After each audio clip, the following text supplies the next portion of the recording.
sini aja. Pada saat hari ini saya beserta anggota saya, yaitu Saya Rosalina. kami dari kelompok 3 akan membuat tugas small business project dengan tujuan yaitu mewawancarai pengusaha UMKM. Di saat hari ini pengusaha UMKM yang kami pilih merupakan sebuah kafe yang dimana letaknya yaitu di Jalan Irputu Hena, Poka, Kecamatan Teluk Ambon.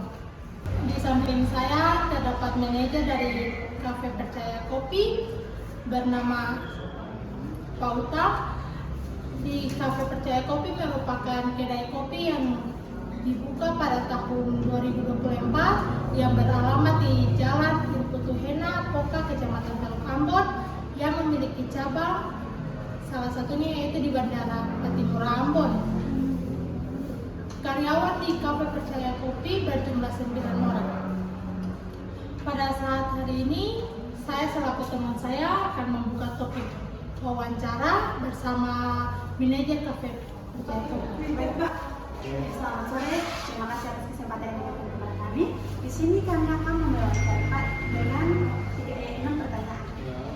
Pertanyaan pertama, proses rintisan usaha dari Kafe Percaya Kopi bagaimana, Pak? Panjang ya. Kedai ini sebelumnya dibuat itu dari ownernya itu dia jualan kopi keliling dulu awalnya. Kopi keliling ya, dari 2018 itu kita udah jualan kopi keliling. Kemudian kita udah beberapa orang udah coba buat yang namanya Kopi Maluku Dunia, KMP dia namanya. Jadi itu masih komunitas. Sekarang sudah diasosiasi jadi Asosiasi Kopi Maluku atau ASKO. Nah dari situ kita awal ngumpul modal, kemudian baru bisa bikin outlet ini di 2024. Jadi selama 2018 ini kita udah jualan biji kopi keliling. Jadi khususnya Iya, dari 2018 kita jualan dari door to door ya, dari kedai ke kedai. Sebelumnya mau menggarisbawahi bahwa alamatnya salah, alamatnya ini Jalan Dr. Lemina. Oke, Jalan Dr. Lemina, Kecamatan Teluk Ambon ya. Iya, yang kedua saya bukan manajer tapi admin. Kebetulan admin di sini yang memang dikasih tanggung jawab buat ngurusin hal-hal kayak gini sekalian ya. Iya, Pak. Jadi dari situ sampai bisa ada ini bukan, kalau di sini bukan kedai kopi pada umumnya ya, di sini coffee roastery. Jadi kita fokusnya lebih bukan cuma jualan minuman, tapi kita lebih ke jualan kopi yang kita sangrai sendiri. Itu biji kopi. Jadi beberapa kedai kopi yang ada di Kota Ambon juga ngambilnya dari sini. Baik, yang pertanyaan nomor 2, kekuatan dan kelemahan dari usaha yang dilaksanakan, tantangan dan peluang pengembangan ke depan. Kalau kelemahan sih rata-rata sama ya, kalau kedai kopi rata-rata di SDM sih. Jadi kita juga nyarinya bukan yang jago-jago banget untuk menjadi barista, karena kita mau menumbuhkan yang namanya ekosistem kopi dulu. Jadi dari yang nggak tahu, yang penting mau belajar bisa kerja di sini, kita sama-sama belajar. Itu yang pertama kelemahannya, karena SDM kita tuh paling kurang di bagian hospitality. Jadi pelayanan customer itu yang rata-rata kalau diambil kurang. Jadi kita pelan-pelan mulai belajar sama-sama nih. Nah, kelemahannya paling itu. Yang kedua, nggak banyak kedai kopi itu mau kolaborasi. Padahal zaman sekarang kan harusnya bisa lebih kolaborasi, karena memang zamannya sekarang kan. Cuman memang kita pelan-pelan aja kerja. Kalau kelebihannya yang tadi saya bilang, kita bukan cuma jual minuman kopi yang kita buat sendiri, tapi kopi yang biji kopi kita ambil mentah, kita sangrai sendiri, kita nentuin ke arah mana, kayak nentuin biji kopi ini mau disangrai ke arah mana gitu. Jadi kita bentuk penikmatnya sendiri, karena masing-masing roastery kan punya cara masing-masing untuk sangrai kopi kan. Kayak gitu sih.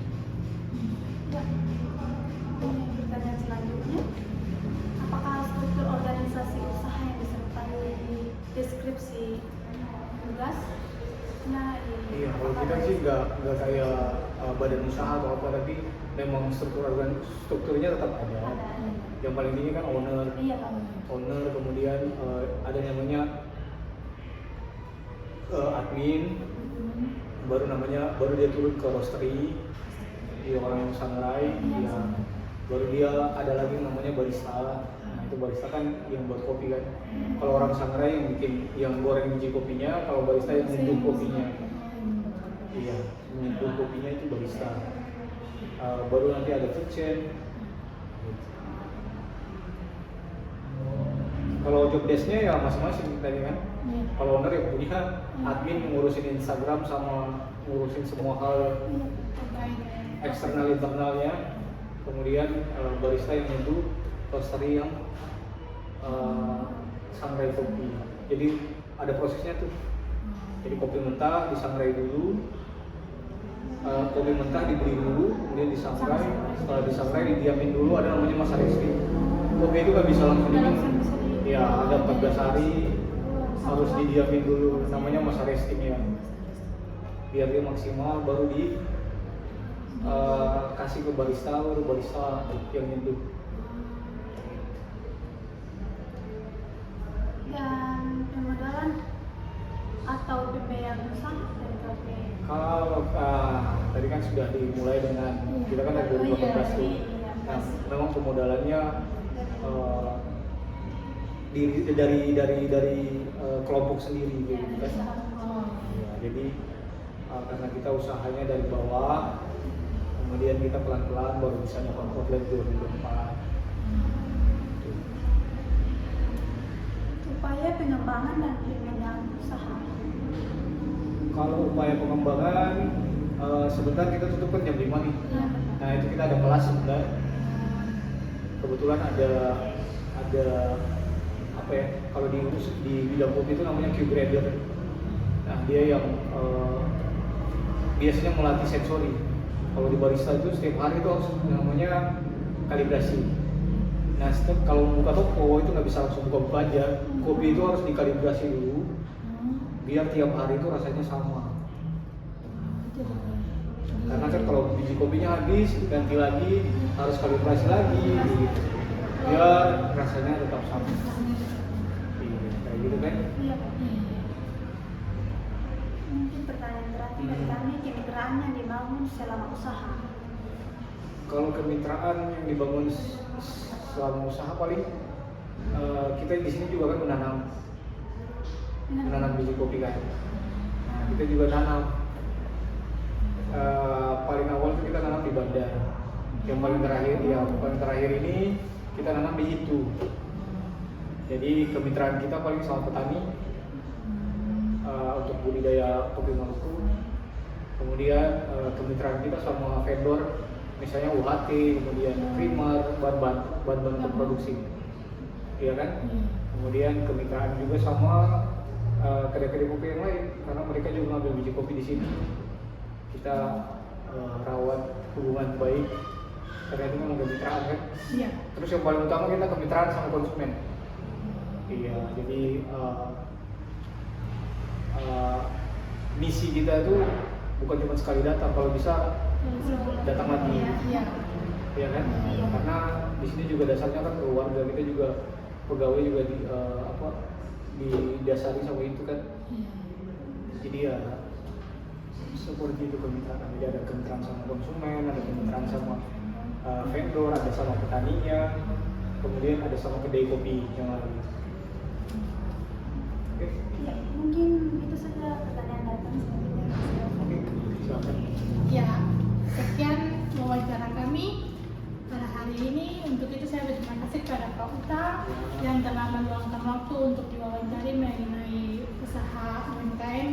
Semoga dengan adanya wawancara ini bisa membuka wawasan kita sebagai mahasiswa dan mahasiswi agar kita bisa mengetahui bagaimana proses-proses merancang sebuah bisnis.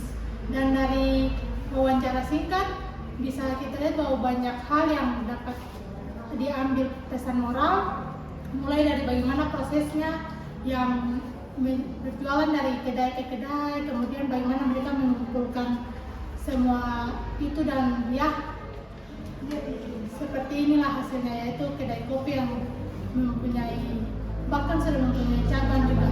Ya, semoga dengan ini kedai ini selalu sukses dan kami selaku mahasiswa Politeknik Ambon sekali lagi mengucapkan terima kasih kepada Pak dan semua karyawan. Ya, sekian. Sekian.